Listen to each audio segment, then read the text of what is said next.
सन 2042 पृथ्वी प्रदूषण और जलवायु परिवर्तन से संकटग्रस्त थी। वैज्ञानिकों ने एक ऐसी तकनीक विकसित की थी जो समय यात्रा को संभव बनाती थी। इस तकनीक का नाम था जोन शिफ्टर। अर्जुन एक युवा वैज्ञानिक जॉन शिफ्टर परियोजना का हिस्सा था। उसकी टीम ने एक प्रयोग करने का निर्णय लिया जिसमें वे एक समानांतर ब्रह्मांड में जाकर पृथ्वी को बचाने की संभावना तलाशेंगे। अर्जुन और उसकी टीम ने जॉन शिफ्टर को सक्रिय किया।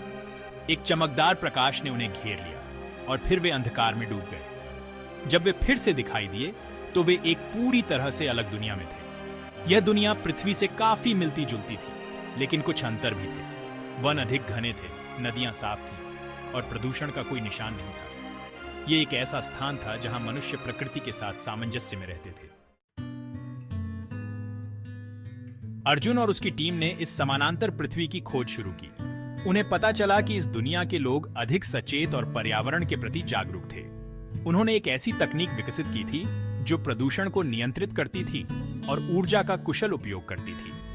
अर्जुन ने महसूस किया कि यह समानांतर पृथ्वी उनके लिए एक आदर्श है। यदि वे इस तकनीक को अपने मूल पृथ्वी पर ला सकते हैं तो वे प्रदूषण और जलवायु परिवर्तन से बच सकते हैं। अध्याय 3 चुनौतियां और संघर्ष। लेकिन यह इतना आसान नहीं था। इस समानांतर पृथ्वी के लोगों को अपनी तकनीक साझा करने में हिचकिचाहट थी। वे डरते थे कि उनकी तकनीक का गलत उपयोग किया जा सकता है। अर्जुन और उसकी टीम ने उन्हें समझाने की कोशिश की कि उनकी तकनीक पृथ्वी को बचाने के लिए आवश्यक है। उन्होंने उन्हें दिखाया कि उनकी मूल पृथ्वी कितनी खराब हालत में है। अध्याय 4 एक संधि। अंत में समानांतर पृथ्वी के लोगों ने सहमति दी। उन्होंने अपनी तकनीक साझा करने का फैसला किया, लेकिन एक शर्त के साथ। उन्हें यह सुनिश्चित करना होगा कि उनकी तकनीक का केवल अच्छे उद्देश्यों के लिए ही उपयोग किया जाएगा। अर्जुन और उसकी टीम ने इस शर्त को स्वीकार किया। वे अपनी मूल पृथ्वी पर लौटने के लिए तैयार थे। अध्याय 5 वापसी और परिवर्तन। जब अर्जुन और उसकी टीम अपनी मूल पृथ्वी पर लौटे तो उन्होंने समानांतर पृथ्वी से प्राप्त तकनीक का उपयोग करना शुरू किया।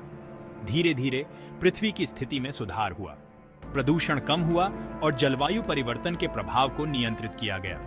अर्जुन और उसकी टीम ने अपनी उपलब्धि पर गर्व महसूस किया। उन्होंने एक ऐसी दुनिया बनाई थी जो एक बार फिर रहने योग्य थी।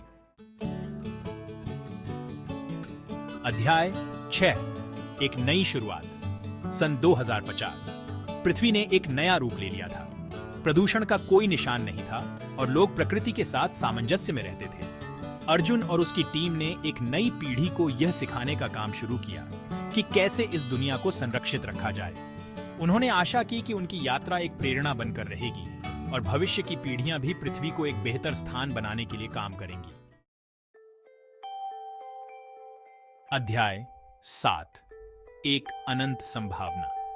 अर्जुन ने जॉन शिफ्टर को देखा और उसे महसूस हुआ कि यह केवल एक शुरुआत थी। इस तकनीक की मदद से अनंत संभावनाएं थीं। शायद एक दिन मनुष्य अन्य ग्रहों का भी अन्वेषण कर सकेंगे और एक नए जीवन की शुरुआत कर सकेंगे।